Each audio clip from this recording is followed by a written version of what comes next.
Hello BookTube, welcome to LizziefayeLovesBooks. I'm Elizabeth, and today I'd like to show you what I read for the 2016 Popsugar Ultimate Reading Challenge, challenges 21 through 40.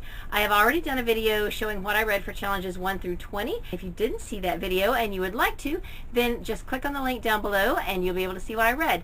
Now, I started out the year saying that I was going to do this challenge as well as the Around the Year in 52 Books challenge, and I planned what I was going to read for the first few challenges, and then I kind of got sidetracked. So what I ended up doing about September or October, I went back and looked at what I had read and basically plugged in what I had already read into the various challenges, and then I had a few books that I had to read towards the end of the year to finish everything. So I did complete all of the challenges, and let me show you what I read. So for number 21, the challenge was to read a book recommended by a family member. And I had actually been loaned this by my mother-in-law and sister-in-law, who had both read it, and they thought it was really good, and they wanted me to read it. So this is The Little Way of Ruthie Lemming, A Southern Girl, A Small Town, and the Secret of a Good Life, and it's by Rod Dreher, and this is nonfiction. For a graphic novel, I read Blankets, which is a very large graphic novel by Craig Thompson.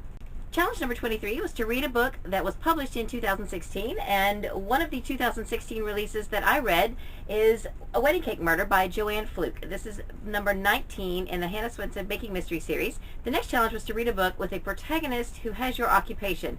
Well, I wasn't about to read Dream Factory again because that book was just ridiculous. So my second job is a substitute teacher, and so I'm still kind of fudging a little bit because I read Teacher Man by Frank McCourt. He was an actual full-time teacher, and I couldn't really find any books about substitute teachers, so I just went with this one. Challenge number 25 was to read a book that takes place during the summer. Not only does this take place in the summer, I read it over the summer, and it's A Little Blog on the Prairie by Kathleen David Bell. Challenge number 26 was a two-book challenge. It was to read a book and its prequel. Well, I read Wool by Hugh Howey, and then I read book 2 in the Silo series, which is Shift, and that happens to be the prequel to Wool. So for that challenge, I read Wool and Shift. Challenge number 27 was to read a murder mystery. Well, I read several, but the one I'm counting for this challenge is Dropped Dead Stitch by Maggie Sefton. Challenge number 28 is to read a book written by a comedian. Well, I listened to Yes Please by Amy Poehler on audio, and then just recently I grabbed this from the bookmobile just to have it to show, and I flipped through it and realized that the print book is really a whole different reading experience. It's like a scrapbook, and there are lots of photographs and illustrations and things like that. I think at some point I will probably go back and read the print book. I did flip through it and look at the photographs, and it was really good. The parts of this book I didn't care for that much were like the crude humor and things like that, but overall I think Amy Poehler is very talented and very funny, and so I may go back and read the print book sometime in the future. But for this challenge, I listened to the audiobook. Number 29 was to read a dystopian novel, and I read Bot Wars by J.V. Cade. This was one of our Sunshine State books for this school year, and I'm really behind on Sunshine State books. I've only read 5 of them so far for this school year, so I really need to get busy on those. But Bot Wars was awesome, and I'm glad I read it. Here's another book I'm glad I read. The challenge was to read a book with a blue cover, and I read Pinderwicks on Gardam Street. This is the second book in the Pinderwicks series by Jean Birdsall.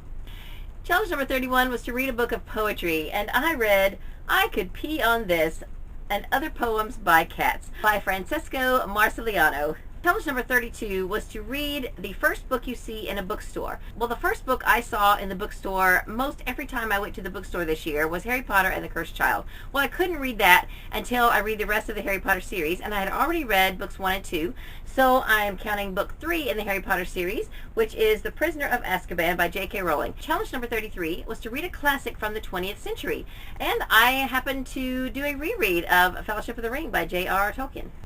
Challenge number 34 was to read a book you checked out from the library. One of the many books I checked out from the library was Soundless by Rochelle Mead. Challenge number 35 was to read an autobiography, and this is a tiny little memoir / autobiography of Patty Adams, My Life as a Maniac, and Patty Adams is one of my co-workers. So I bought this book from her, and I really enjoyed reading it. Challenge number 36 is to read a book about a road trip, and I read The Christmas Joyride by Melody Carlson. Challenge number 37 is to read a book about a culture that is unfamiliar to you. Well, for this challenge, I'm counting The Secret Speech by Tom Rob Smith.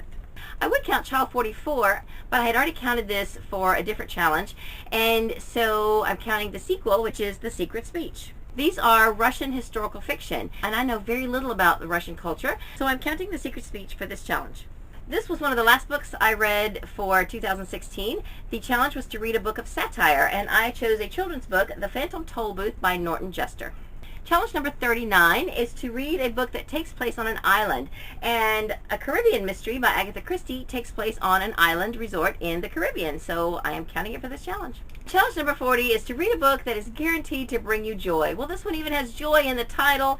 This is The Joy of a Peanuts Christmas by Charles Schulz. I read this very early in the year, not long after Christmas and right after New Year, and I thoroughly enjoyed it. I mean, anything Charlie Brown, to me, is guaranteed to bring me joy. So those are the books I read for the second half of the 2016 Ultimate Reading Challenge that is hosted by Popsugar. I've been saying that I don't think I'm going to participate for 2017, but I'm really leaning towards changing my mind. The main reason is that I have so many things I want to read that I don't want to be locked into a bunch of challenges, because if I'm going to do this and say I'm going to do it, then I'm going to do it to completion. However, what I'm going to do is really what I did for 2016. I'm just going to read what I want to read for the majority of the year, and then towards the end of the year, maybe September, October, I'll go back and look at the list and see how many I can plug in, and if I'm close, I may go ahead and read a couple off my list that I can count. I don't know, we'll see. I'll cross that bridge when I come to it, but I'm not going to commit to it at this point because I really have some other goals that I want to do, and I will tell you about those in another video. I've been working really hard on my 2017 goals and challenges, and I will show you those in a series of upcoming videos. And if you're not subscribed to my channel, I hope you will. I'd love for you to come back and visit anytime, and please be sure to comment. I absolutely love comments. That is my favorite way of interacting with you. So that's all I have for this video. Hope you're having a great day. Read a good book, and God bless you.